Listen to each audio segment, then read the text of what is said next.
Lumipas ang 1 linggo at doon na unti-unting nagiging normal ang buhay ng magmaestro.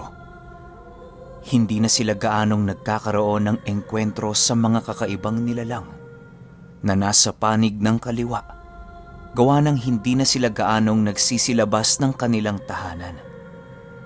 Medyo nagkakaroon na din ng katahimikan sa bawat baryong kalapit ng Tubahon. Sa loob ng ilang linggong pananatili ni Robles sa tahanan ng kanyang maestro, ay ibinuhos niya ang kanyang oras sa pag-aayos ng bahay nito. Lumipas pa ang mga araw at naging masaya naman ang pamumuhay nila Roble. Sinong Jem na kahit hindi gaanong nakakagalaw ay pinipilit ang kanyang sarili upang kahit papaano'y hindi siya maging pabigat kay Roble. Maestro, huwag ka nang masyadong gumalaw. Hayaan niyong ako na lang ang gumawa ng mga gawain dito. Hindi naman tumabigat nung Jem, kaya madali lang tong gawin para sa akin. Medyo nang hihina na wika ni Roble. Pansin kasi ni Robleng palaging nagpupumilit bumangon si Nong Jem kahit malala na ang karamdaman nito. Roble naman, hindi ako tutulong. Ibinabalik ko lang sa dating kondisyon ng aking katawan. Nais kong makagalaw ng normal kahit papaano, iho. Alam mo kasi, darating ang panahong sarili ko lang talaga ang aking maaasahan. Sagot naman ni Nong Jem. Huwag ho kayong mag-alala, Nong Jem. Dahil habang nandito ako, hahanap ako ng taong magiging katuwang mo sa buhay. Huwag ka lang masyadong pasaway, maestro, ha? Baka kasi saktan ka nila eh. Sagot naman ni Roble. Ako sasaktan? Di nila magagawa yan. Yuyuko na ang mga yan bago pa makalapit sa akin. Alam mo naman, meron tayong sinukuan. Pabirong sagot naman ni Nong Jem. Matapos nilang makapag-usap ay siya namang pagpapaalam ni Roble na tumungo sa bayan upang bumili ng makakain. Ang nais niyang ulam noong mga oras na yon ay nilagang manok. Kaya nagdala siya ng mga gulay na kanyang nakuha upang ipalit sa isang buong manok. Napakamura lang kasi ng mga inahing manok noong mga panahong yon, ayon kay Nong Jem. Pagdating ni Roble sa bayan ng Tubahon, ay agad din naman itong naghanap ng isang buong manok upang makauwi kaagad ng mas maaga. Delikado kasing hayaan lang si Nong Jem sa kanilang bahay, gawa nga ng hindi na yon nakakakita. Kahit tiwala naman si Roble sa kakayahan ng kanyang maestro, ay hindi niya pa rin inaalis ang maaaring mangyari habang wala siya. Nais niyang makasiguradong nasa mabuting kamay si Nong Jem pagdating ng panahong mawawala na siya. Sumapit ang hapon ng mismong araw na yon, ay biglang merong bumisitang panauhin sa bahay ni Nong Jem. Meron itong kalong-kalong na isang bata na wala ng malay. Nang makita ito ni Roble, ay agad din naman niya itong pinapasok sa kanilang pamamahay. Upo muna ho kayo at ipagtitimpla ko kayo ng kape. Wika dito ni Roble. Nang akmang papatayo na siya, ay bigla siyang napatigil nang nagwika ang panauhinang. Pakiusap, tulungan niyo kami. Di ko alam kung paano nagkaroon ng ganitong karamdaman ng aking anak. Kahit na kanino na kami lumapit pero hindi pa rin nila matukoy ang totoong sakit nito. Dahil sa mga narinig ni Roble, ay doon niya napagtantong hindi biro ang kinakaharap ng pasyenteng nagpakonsulta sa kanila. Imbis na kukuha na sana siya ng kape, ay hindi na niya ito nagawa dahil sa agad niyang nilapitan ang anak nito upang tingnan. Nang makita ni Roble ang pamamaga ng kanilang pasyente, ay agad niya namang tinungo ang kinaroroonan ni Nong Jem upang humingi ng gabay dito. Nong Jem, ano hong gagawin ko? Hindi ko kabisado ang pagpapagaling ng isang normal na tao. Ayon kay Mang Mael na napakadelikadong gawin ng usal ng pagpapagaling sa mga taong hindi mulat ang kaluluwa sa spiritual na mundo. Tsaka Nong Jem, wala na akong gaanong lakas upang magbigkas muli ng mga usal na alam ko. Nang hihinang wika ni Roble. Nang marinig ito ng kanyang maestro, ay agad din naman itong nagpakarga sa kanya upang tunguhin nila ang kinaroroonan ng bata. Habang sila ay naglalakad ay nagwika si Nong Jem ng, walang imposible sa ating dalawa, Roble. Sa ngayon, ikaw ang magsisilbing aking mga mata at ako ang magbabahagi ng mga karunungang alam ko. Makakaya mo yan, Roble. Marahil ay ito ang huling pagsubok na ibibigay sa iyo ng Panginoon. Tandaan mo na kapag mabuti ang itinanim mo sa kapwa, ay mabuti rin ang iyong aanihin. Nang marating na nila ang kinaroroonan ng mag-ama, ay agad din namang ibinaba ni Roble ang kanyang maestro. Ang ama naman ng batang kanilang pasyente ay nananatili lamang na nakaupo habang alalang-alala sa kanyang anak. Manong, magkwento ka kung anong dinaramdam ng iyong anak.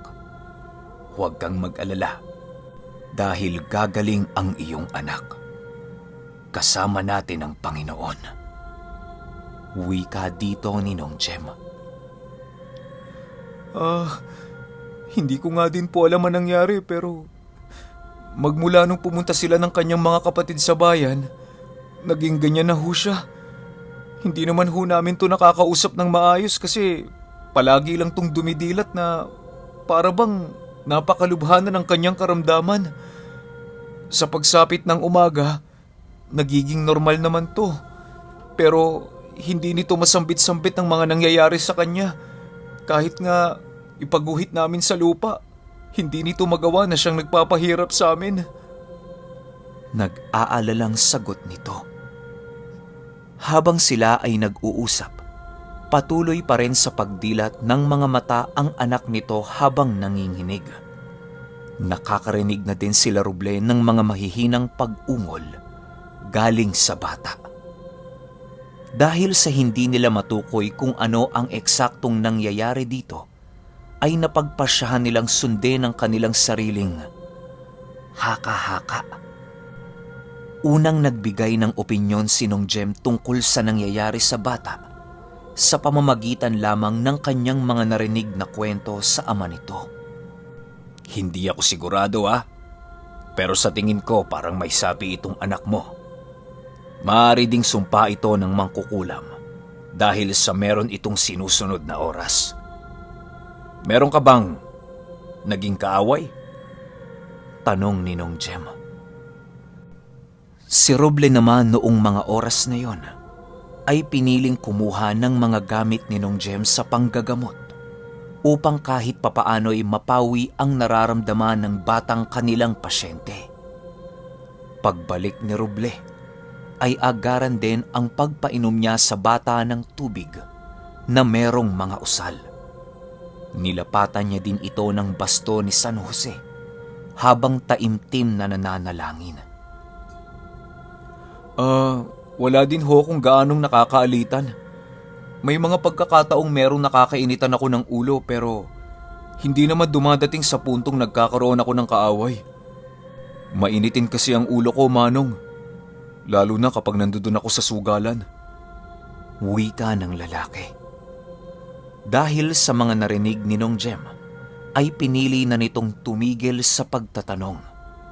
Ang ginawa niya ay nag-isip na lamang siya ng mga ganoong uri ng pangyayaring kanyang naranasan.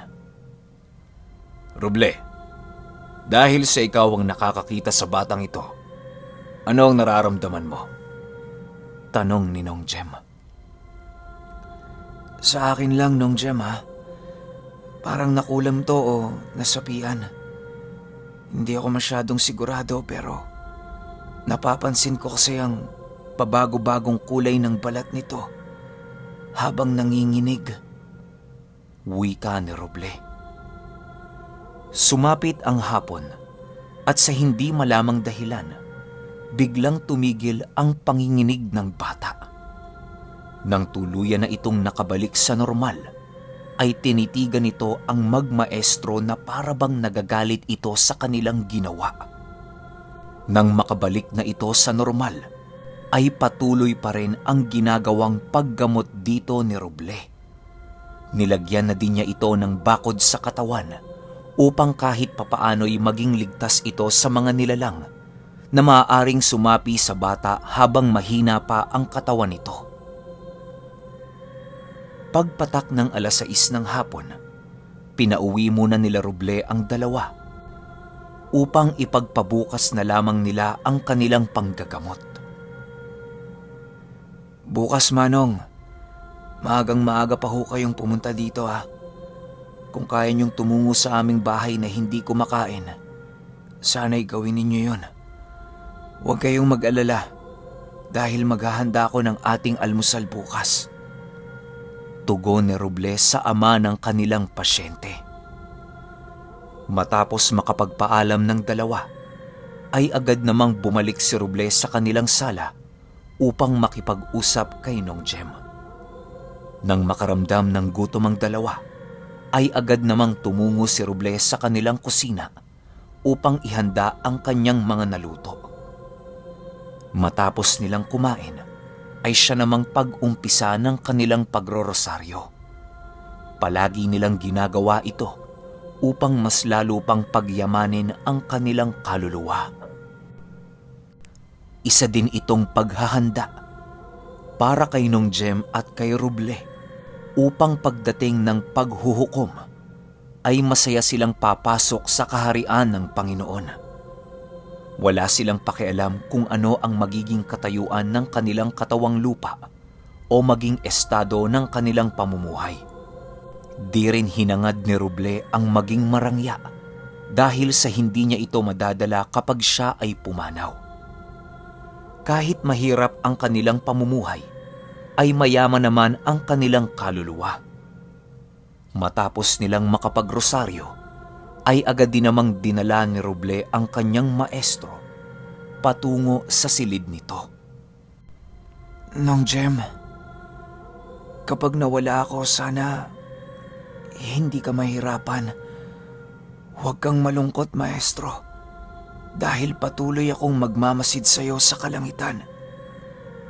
Ayokong dumating ang aking pamamaalam na mawalan ka din ng ganang mabuhay. Wika ni Roble habang karga-karga siya ni Nong Jem. Nagpapakatatag ako, Roble. Alam kong balang araw ay magkikita din tayo. Sa ngayon, titiisin ko na munang mawalay sa'yo. Huwag kang mag-alala. Paunti-unti ko nang tinatanggap ang magiging kapalaran mo. Ramdam ko na din ang nalalapit mong pamamaalam, iho. Sana bago ka mawala, ay mapagaling mo ang batang yon. Kailangan ka ng bata, Roble. Kaya ibuhos mo ang lahat upang matulungan siya. Sagot naman ni Nong Jem. Nang makarating na sila Roble sa silid ng kanyang maestro, agad niya namang pinahiga ito sa kanyang higaan.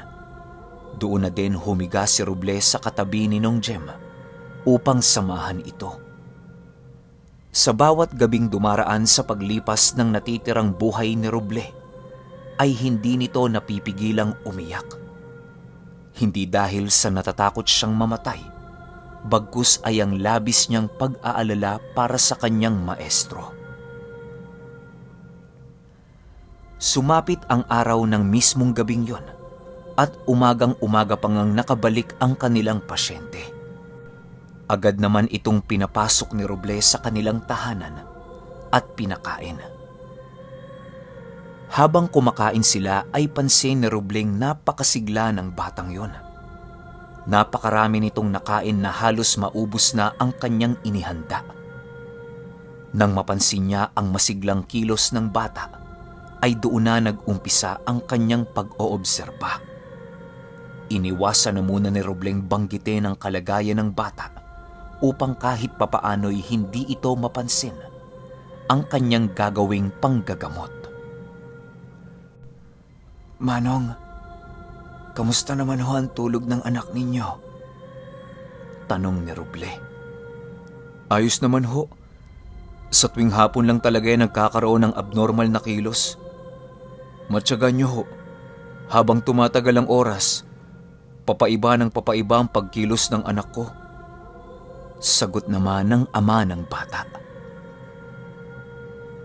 Dahil sa sinabi ng ama ng batang yon, ay doon na lumakas ang kanyang pakiramdam na merong itinanim ang isang nilalang sa batang yon. Di man niya ito makumpirma, pero napakalakas ng kanyang hinala na isang mangkukulam ang gumagambala sa bata, kagaya ng sabi ni Nong Jem. Dahil sa mga kaganapang yon, ay napagpasyahan na nila Roble na pahubarin ang bata sa kanilang harapan. Nang marinig ito ng ama, agad naman niyang tinugon ang nais ni Roble.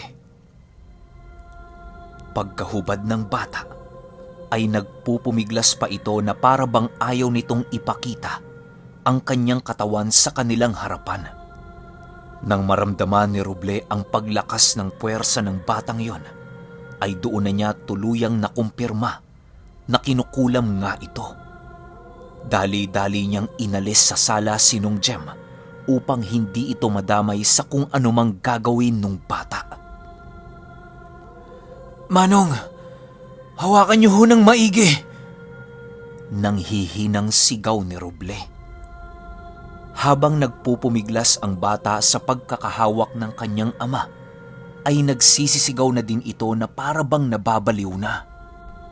Nang makawala na ang bata sa pagkakahawak ng kanyang ama, kasabay nito ang pagbitaw ni Roble ng isang malakas na pamako.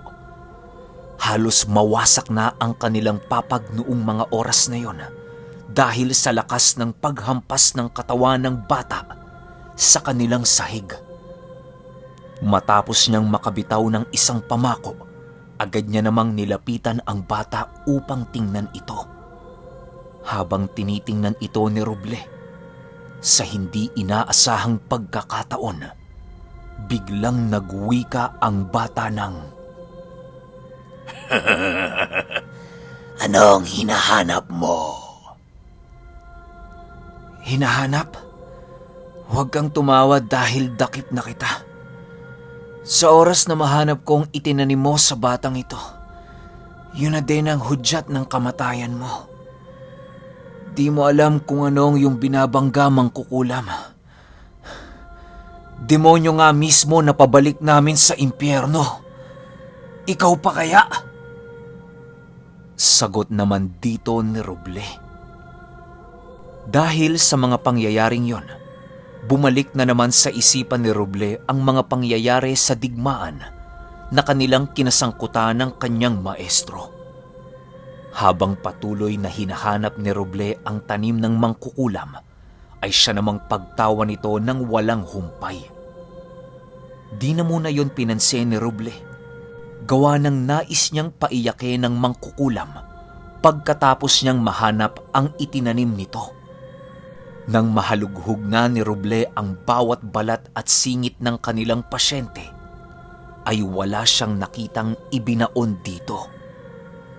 Alam ni Robleng merong baon ng mangkukulam na yon, sa kadahilanang hindi niya makakayang parusahan ng ganong katindi ang bata kung wala siyang nakukuhang magkokonekta sa kanya at sa kaluluwa nito. Roble, tingnan mo ang ngala-ngala, ilong at bibig ng batang yan. Kung wala ka pa ring nakuhang baon ng mangkukulam, ay malamang nasa puwet yan. Wika ni Nong Jem. Nang marinig ito ng mangkukulam, ay bigla itong napatahimik at nag-umpisa ng makaramdam ng pangamba para sa kanyang sarili. Bakas na bakas sa mukha ng bata ang takot para sa kanyang buhay. Oh, ba't napatigil ka sa iyong pagsasaya? Tanong naman dito ni Roble. Wala akong ibinaon sa batang ito. Nagkakamali kayo. Masyado niyo yatang minamaliit ang aral ko. Galit na sagot naman ng kaluluwang nasa loob ng bata. Magyabang ka lang ng magyabang. Pasalamat ka nga at pinapahintulutan pa kitang magsalita. Nais kong marinig ang iyong pagnanangis mamaya. Kung ako sa'yo, humingi ka na ng tawad habang maaga pa. Malay mo, baka walang pa kita. Malay mo lang naman. Hinang-hinang sagot dito ni Roble. Nang makita na ni Roble ang lahat ng parteng itinukoy ni Nong Jem, ay bigo siyang mahanap ang baon nito. Hanggang sa bigla siyang makakita ng isang sinulid sa buhok na nakausli sa puweta ng bata. Dahil sa nasipat ni Roble, ay doon niya nakumpirmang yun na nga ang ibinaon ng mangkukulam. Dali-dali niya itong hinila ng hinila upang maalis ito sa sistema ng bata. Kasabay ng paghila dito ni Roble ay ang paghiyaw ng napakalakas ng kaluluwang nakasapi sa bata. Pinipilit nitong tumakas pero hindi nito magawa-gawa. Huwag mo nang tangkaing tumakas dahil sarado na ang lahat ng lagusang maaari mong labasan. Kung sa aral lang naman ang pagbabasehan, kailangan mo pang mag-aral ng 100 taon bago mo ako mapantayan. Nakikita mo ba tong itinanim mo? Hindi ka ba naaawa sa bata? Sobra-sobrang 1 pulgada na itong ibinaon mo. Dagdag pa ni Roble. Dahil sa galit ni Roble ay nag-ipon ito ng dasal sa kanyang bibig. Habang hinihila niya ang malasinulid na buhok, ay siya namang patuloy ng kanyang pag-uusal.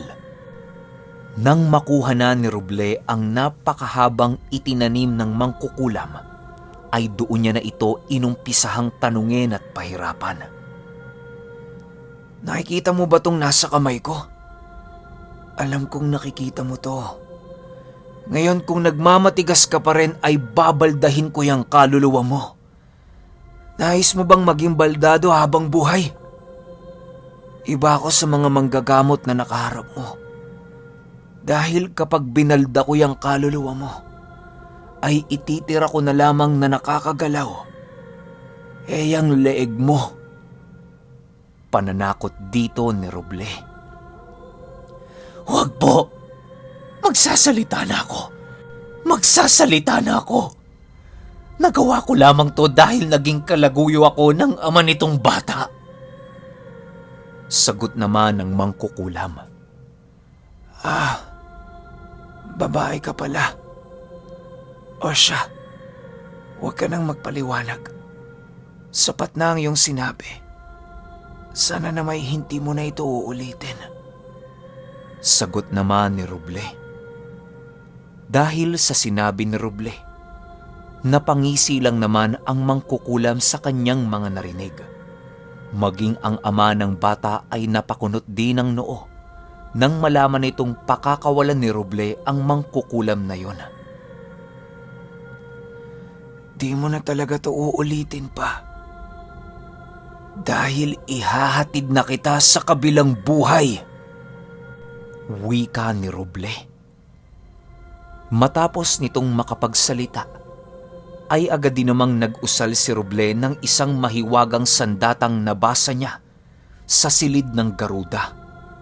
Ang sandatang nilikha ni Roble ay isang karet na merong tanikala na siyang naghuhugot sa mga kaluluwang nakasapi sa hindi nito orihinal na katawang lupa. Matapos niyang mahugot ang kaluluwa ng mangkukulam, ay agad niya naman itong inilagay sa isang garapon at sinunog sa kalan. Habang sinusunog ito ni Roble, ay rinig pa rin niya ang pagsigaw ng kaluluwang kanyang pinarusahan. Kasabay ng pagbitak-bitak ng garapong sinunog ni Roble, ay siya namang pagbalik ng wisyo ng bata. Ayon kay Roble, na ang nais ng mangkukulam na yon ay patayin ang kanyang anak sa pamamagitan ng inilibing niya dito. Dahil sa hindi na nakayanan ng kaluluwa ng bata ang mahabang sinulid na yon, kaya nagkaroon na ito ng abnormal na epekto sa tuwing sasapit ang hapon. Nang tuluyan ng gumaling ang anak nito, ay siya namang pag-umpisa nitong magsalita. Niyakap nito si Roble bilang pagpapakita ng pagpapasalamat. Bago ito tuluyang umalis, ay tinanong nito si Roble kung ano ang nais niya. Habang iniaabot sa kanya ang hindi mabilang na pera, ay biglang nagwika si Roble ng, "Hindi ko kailangan ng pera, Manong. Kung ikakaluwag ng iyong kalooban, ay nais ko sanang iwan sa inyo ang aking maestro. Baldado na ho ito, kaya sana'y unawain ninyo na lamang.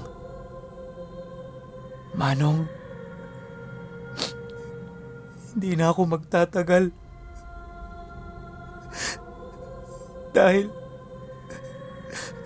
Dahil merong sumpa sa aking buhay. Kaya ang nais ko lang, sana merong maiwang taong mag-aalaga sa maestro ko." Umiiyak na sagot ni Roble. Nang marinig ito ng lalaki, agad naman silang sinabihan nitong mag-empake na at doon na tumira sa kanyang pamamahay. Dahil sa yun na ang huling alas ni Roble, ay hindi na siya nagdalawang isip na sundin ang nais nito. Pagdating nila sa bahay ng lalaki, ay laking gulat na lamang ni Roble nang makita nito ang napakalaking bahay na kanilang tirahan. Nang tuluyan na silang makapasok, ay talaga namang napakainit ng pagtanggap nila sa magmaestro. Lumipas ang ilang araw na pag-oobserba ni Roble, ay doon niya na lamang mabubuting tao pala ang nakatira sa bahay na yon. Naging malapit na din siya sa mga anak nito dahil sa magagaling itong makitungo. Hanggang sa sumapit na ang huling araw ni Roble at hindi na lang ito nagising. Ayon kay Nong Jem, pagsapit ng hating gabi ay siya ring pagtigil ng pagtibok ng puso ni Roble. Sa naganap na lamay kay Roble, ay labis-labis na lamang ang pagkalumo ng kanyang maestro. Halos hindi nito alam ang kanyang gagawin. Ayon din sa anak ng lalaking kumupkop kay Nong Jem, yung panganay, inabot din ito ng ilang buwang hindi sila nito kinakausap. Pinilit na lamang nitong intindihin nilang mag-anak dahil sa meron na itong katandaan. Lumipas ang maraming taong kasama nila si Nong Jem, ay itinuring talaga nila itong isang kapamilya. Ang nailigtas na bata naman ni Roble ay ang tumuring sa kanyang lolo. At siya ang nagbahagi ng kwentong ito. Sa paglipas ng panahon ay naging masaya naman si Nong Jem sa piling ng pamilyang yon. Naging masaya ang maestro ni Roble kahit papaano dahil sa tinapos ng ama ng bata ang kanyang huling kahilingan. Ang ginagawa na lamang ni Nong Jem sa bawat araw na dumaraan ay ang paulit-ulit nitong pagkukwento sa mga anak ng lalaki. Halos talagang kabisado nilang magkakapatid ang buong kwento ni Roble. At dito na nagtatapos ang talaga namang kakaibang karanasan ni Roble nung siya'y nasalinan ng pagiging isang maranhig.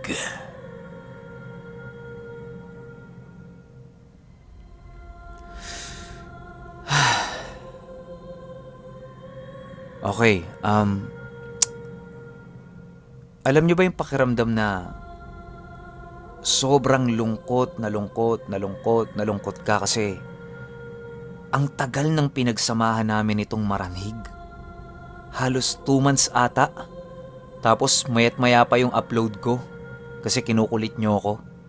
Pero yung epekto ng ending, alam niyo napakasakit eh. Ang tagal kong nakasama to, minahal ko lahat ng karakter dito, binuhos ko lahat ng emosyon ko para mabigyan kayo ng magandang kwento, ng pagsasalaysay. Tapos wala na. Tapos na. Ang daming nakakaiyak na part. Maski ako hindi ko napipigilan, napapahinto ako sa pagnanarrate. Magsisinghot ako ng sipon, magpupunas ako ng luha. Kasi nakakaiyak eh. Pero maraming salamat Nong Jem sa kwento na to. At pinatunayan mo sa amin na meron talagang nangyayaring kababalaghan na hindi namin alam. Kasi kami kung ano lang yung nakikita at saka nararamdaman namin, yun lang yung alam naming nangyayari. Pero yung mga hindi namin nakikita na sinasabing kwento lang, hindi talaga namin alam yun. Kaya maraming salamat talaga Nong Jem at naikwento mo to sa amin. Kung gusto nyo makita yung picture ni Nong Jem, ilalagay ko sa dulo ng video. Yun lang. Salamat.